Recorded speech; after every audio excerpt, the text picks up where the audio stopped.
It's hard to get a good idea of what the Philadelphia Eagles are going to do in the first round of the 2025 NFL Draft next week. We're going to try to get a better look at their plan. Coming up next, ranking possible outcomes right here on the Locked On Eagles podcast.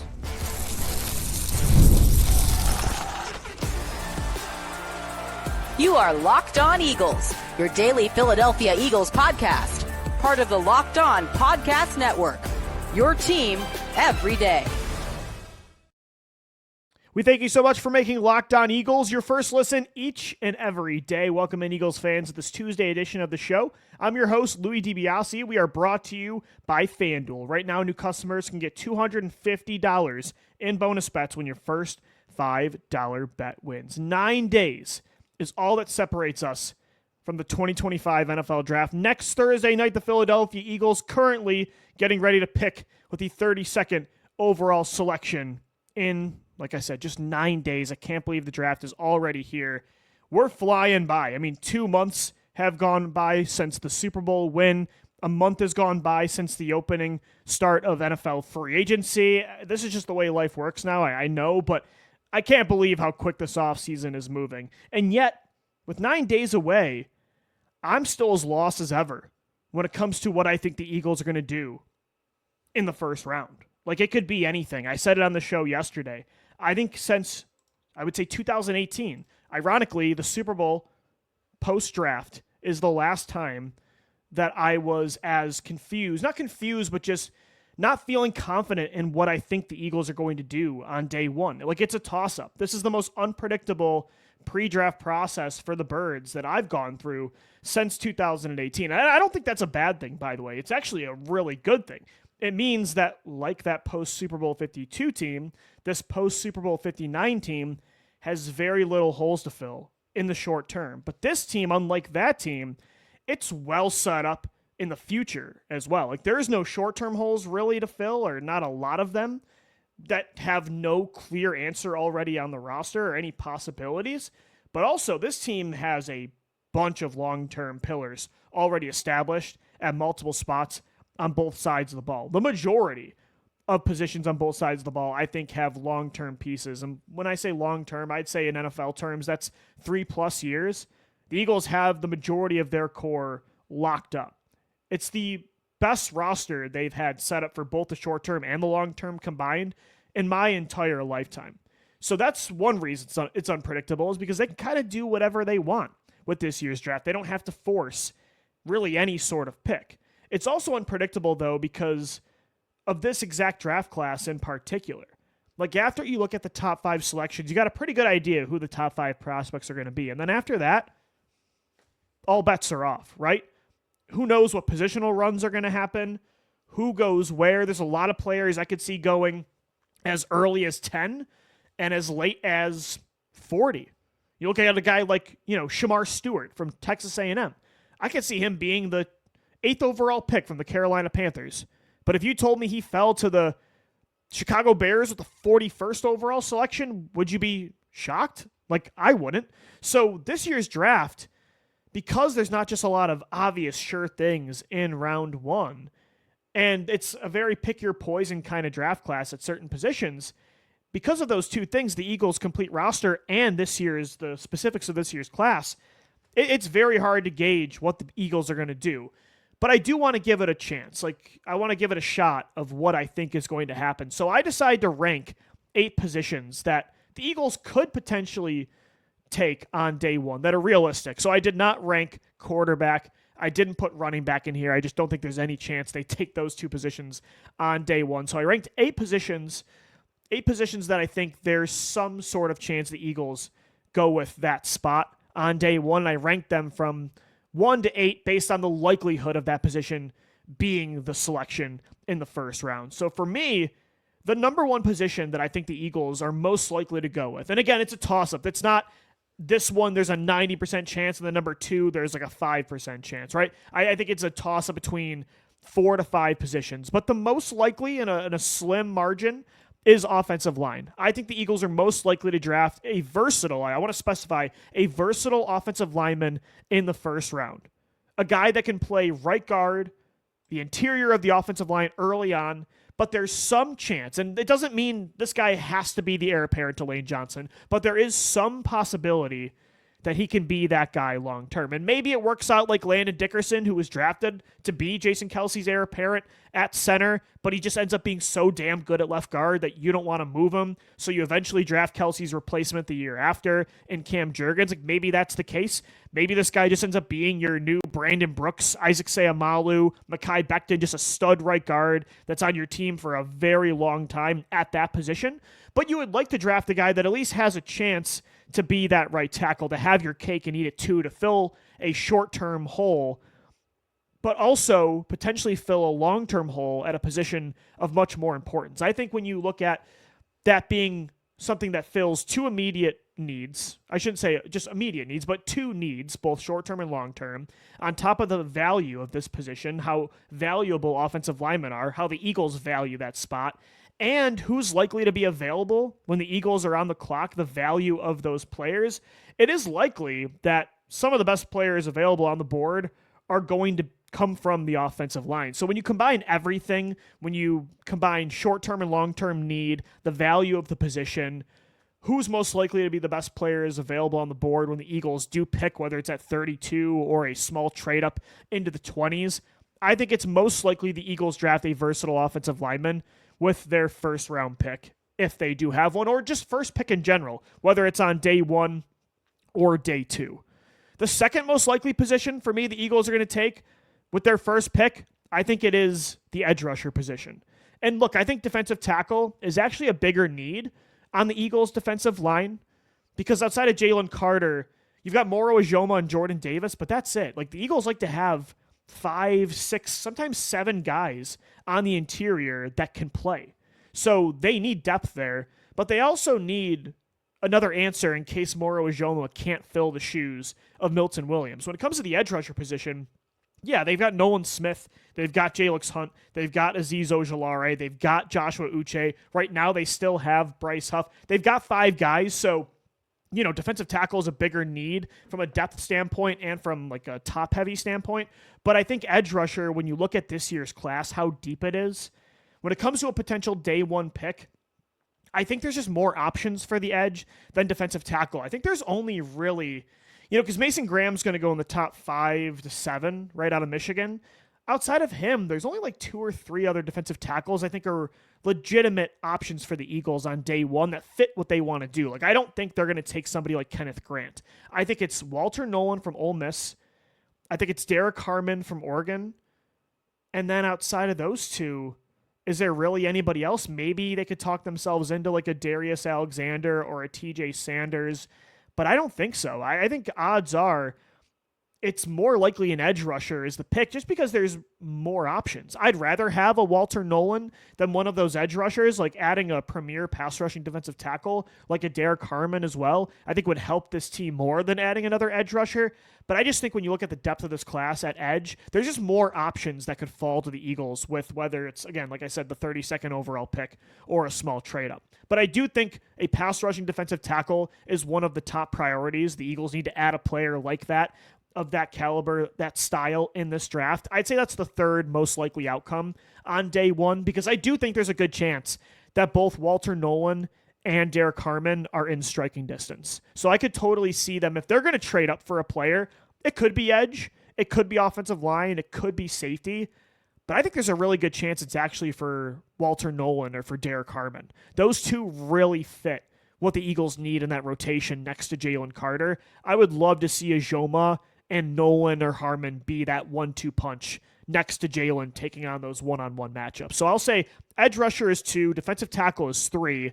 Then I'll go safety at 4, because that's the biggest need the Eagles have for the 2025 roster. And you've got 2 really good prospects that you'll have a chance to get in Malachi Starks out of Georgia, in Nick Emenwari from South Carolina. Maybe you even talk yourself into Xavier Watts being worthy of a 32nd overall pick, considering the guy is so good at forcing turnovers, 13 interceptions over the last 2 years.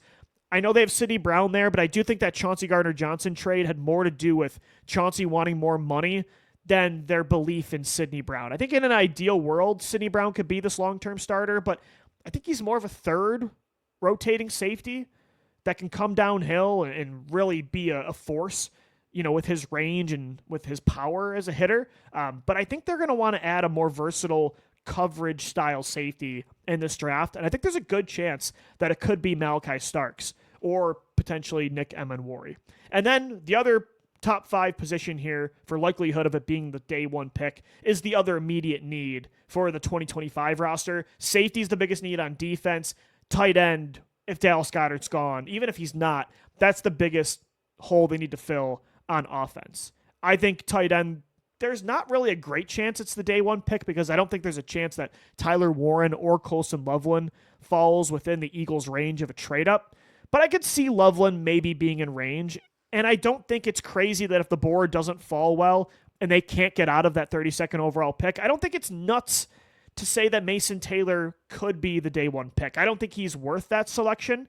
But people like Todd McShay have said they've heard Mason Taylor's name get linked with the Eagles, potentially with that selection. So I don't think he's worth that pick, but you never know how the board falls. It's, as Howie Roseman said in his press conference today, a lot of it has to do with luck, how the board's going to fall for them in the draft.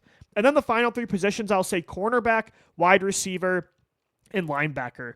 Cornerback, I think it's really only corner that's the selection if the board just falls disastrously at other spots and they just can't move up. If they stay at 32, I actually do think there is a really good chance a cornerback like a Trey Amos or a Maxwell Hairston might end up being the best player available. But the only way they take a corner on day 1, again, is if they're just like handcuffed to that pick. They can't move up, they can't move down, and there's just a huge run on linemen. Because at that point, I think corner might be, if you don't want to really force a need and pull a Marcus Smith, corner might end up being the best value at that spot. And then 7 and 8, like I said, receiver and linebacker, I highly doubt they take those spots. Maybe if they decide they want to add a receiver instead of a tight end, being that long-term third target in the offense, maybe they add a receiver if, God forbid, Matthew Golden or Luther Burden fell down the board. And then linebacker, I could only see that if like Jahad Campbell from Alabama fell in their lap. But I think those 2 positions,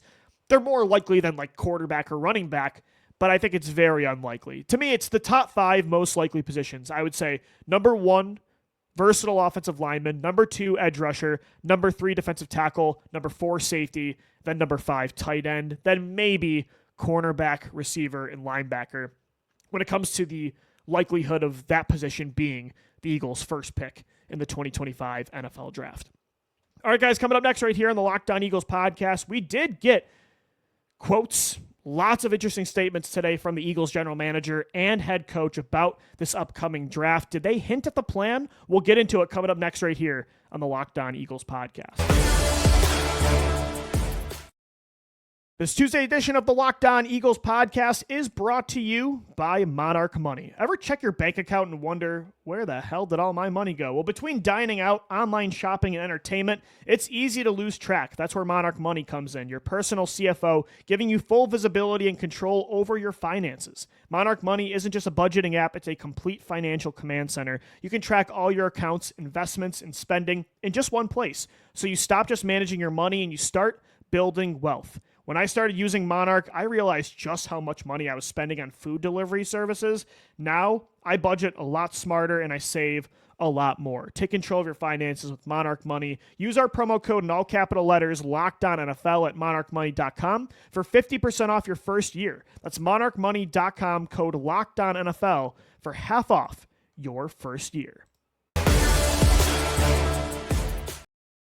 Thanks as always for making Locked On Eagles your first listen each and every day. Howie Roseman and Nick Sirianni met with the media today for their pre-draft press conference, went for about a half hour, and thought there were some interesting quotes that came from both sides.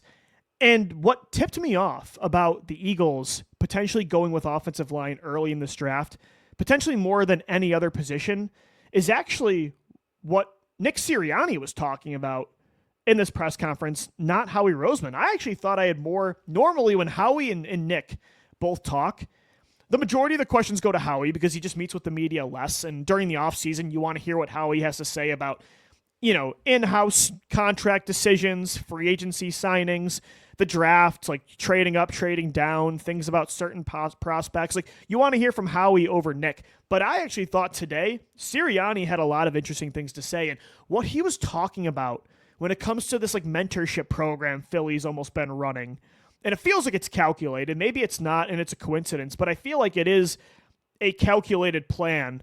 This mentorship program the Eagles have been running since like 2021, 2022. Sirianni talking about that led me to believe that a versatile offensive lineman is, in fact, the most likely pick for the Eagles next Thursday in the first round. Or, again, if they trade down and their first pick's in the second round, I think there's a really good chance it's going to be an offensive lineman that hears their name called. And Nick was talking about today that benefit of having a young player, a rookie or a second-year player, not just playing and developing on the field, like getting that very valuable playing time early on in your career on that rookie contract, but also at the same time as developing on the field, that young player getting to learn and watch a legendary mentor at the same position.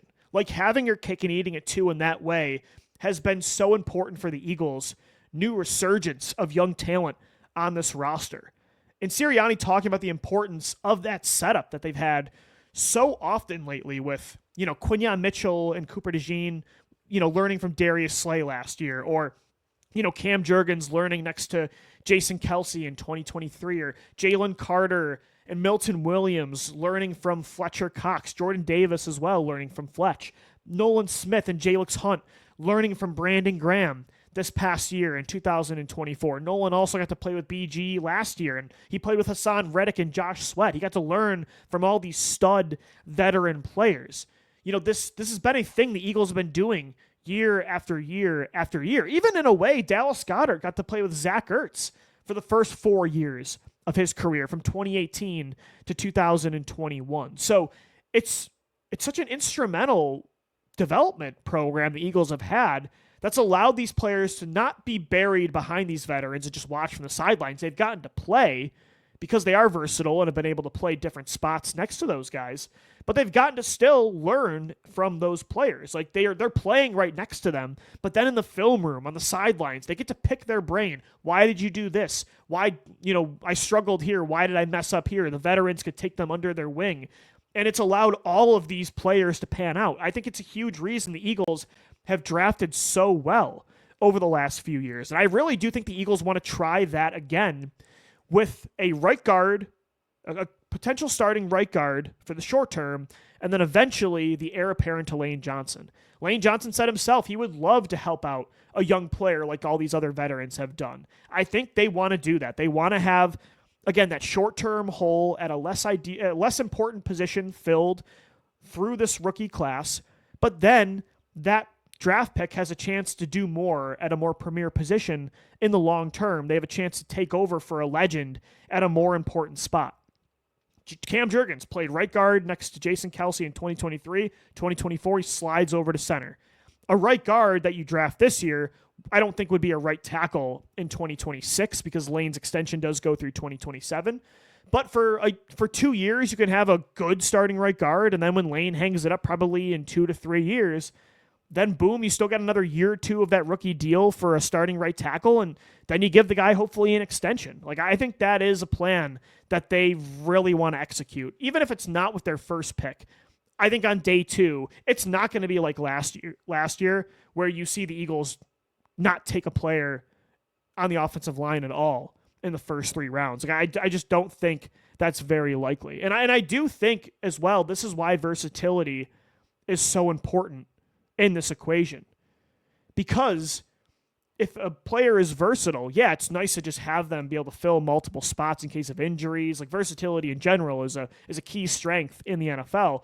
But for this specific approach to development itself, it's important to have these guys be versatile because they can play right guard while they get to learn and play next to that legend.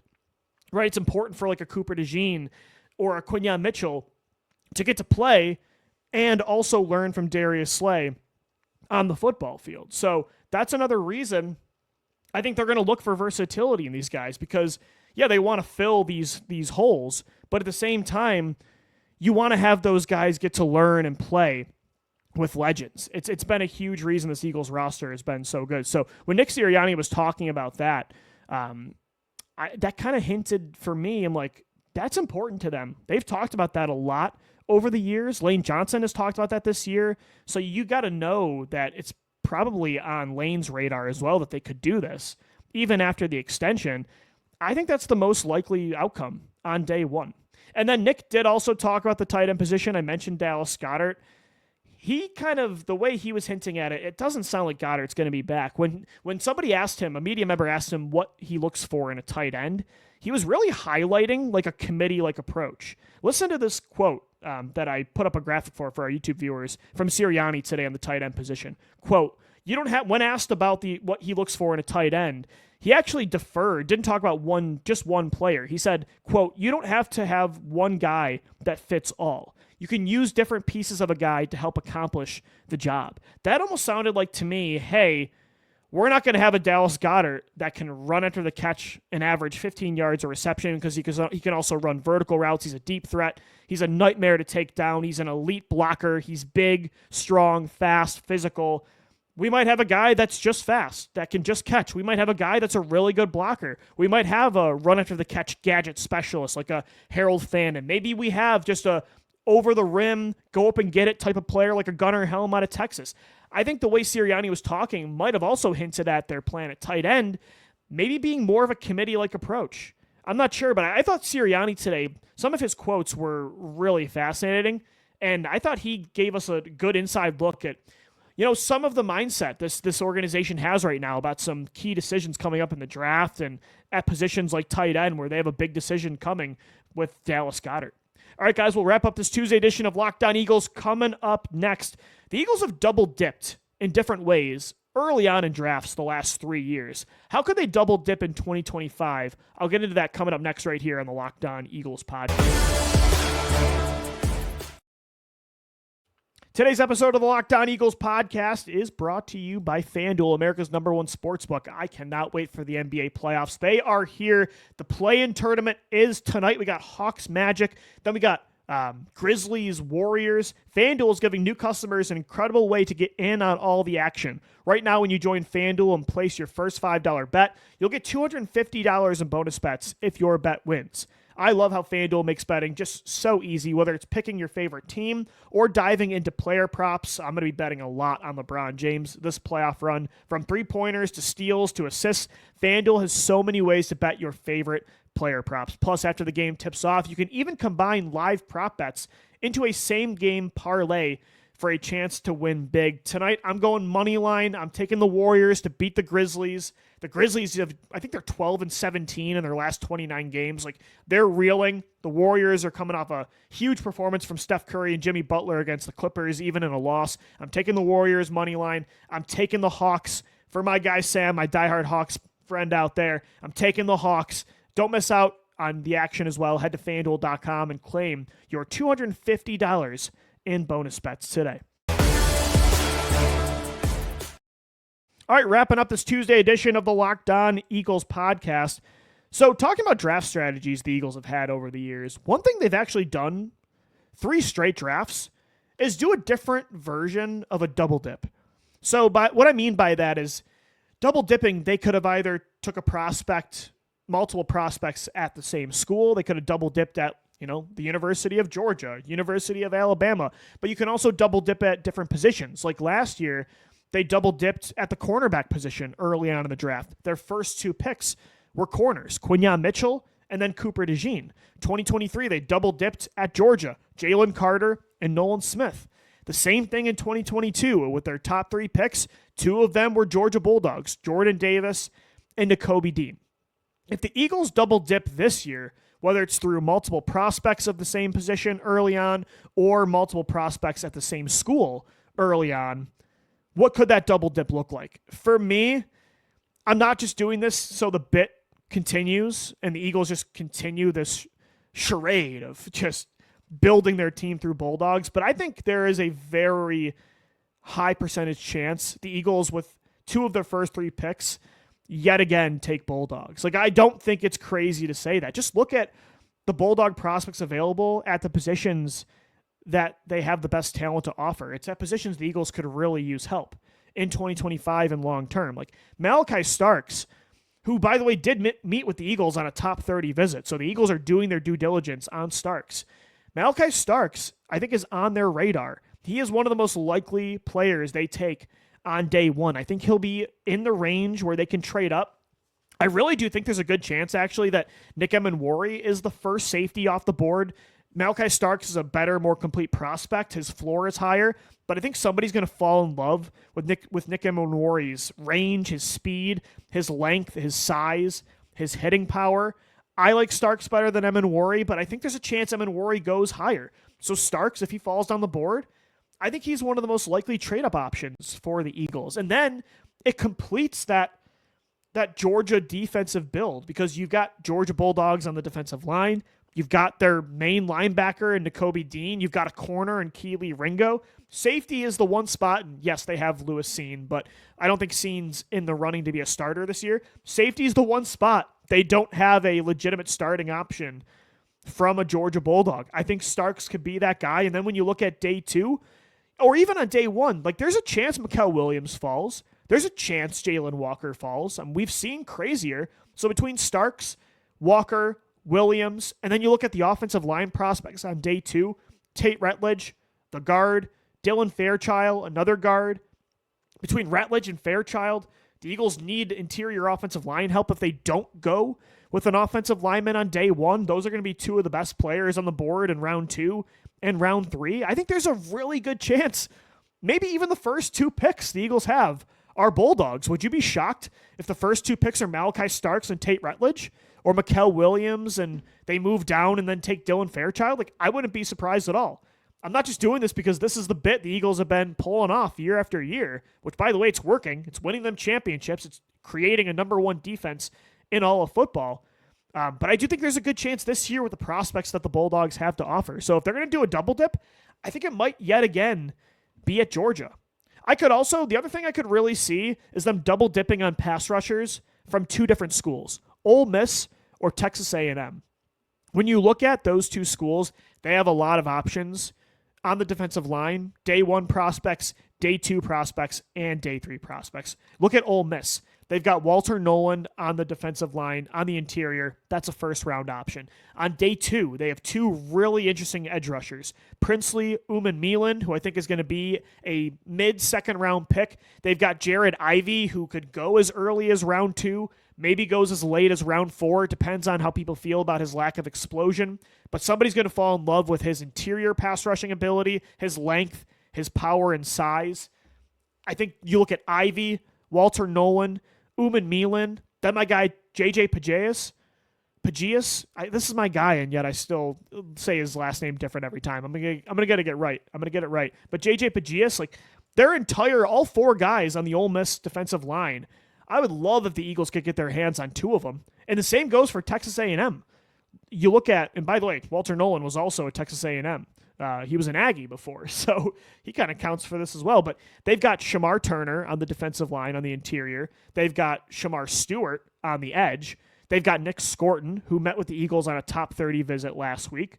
I wouldn't be surprised at all either if Shamar Stewart or Nick Scorton is their day 1 pick, and then they come back around and take Shamar Turner, an athletic defensive tackle who's explosive, can get to the quarterback consistently, on day 2. I think that's very likely as well that the Eagles double dip on pass rushers, because that's also the strength of this class. And if they do double dip at a school for those positions, I think it's most likely it's from Ole Miss between Pageas, Uman-Milan, Nolan, and Ivey, or Texas A&M with Scorton, Turner, and Stewart. I also think you could see multiple offensive linemen taken by the Eagles early on in this draft. You look at, like, if they go, and Texas is another school, I think they could double dip with prospects. Like, what if Kelvin Banks falls to them and he's your versatile inside-out, swing offensive lineman that falls? Kelvin Banks out of Texas. And then what if they want to take another, like, pure tackler, pure guard in the 2nd or 3rd round? What if a 7A from Arizona falls? I think off linemen, like, if they're going to double dip for a school, it's going to be either, I think, Georgia, Texas, Ole Miss, or Texas A&M, one of those 4 schools. And if they double dip at a position, I think it'll end up being pass rusher, offensive line. right? I think that makes the most sense. And I think it could very well happen that the Eagles double dip. Again, they did it in 2022 with Georgia. They did it in 2023 with Georgia. They did it in 2024 with cornerbacks. I wouldn't be surprised at all if you see a consistent theme with the Eagles in the first 3 rounds. All right, guys, that's going to do it for today's edition of the Locked On Eagles podcast. Thanks so much for making us your first listen each and every day. Make sure your second listen now is the Locked On NFL Draft podcast. Get to know all these prospects with our guys, Damian Parsons and Keith Sanchez, part of the Locked On Podcast Network, your team every day. As always, thanks so much for downloading, watching, and listening, and let's go Birds. Fly, Eagles, fly.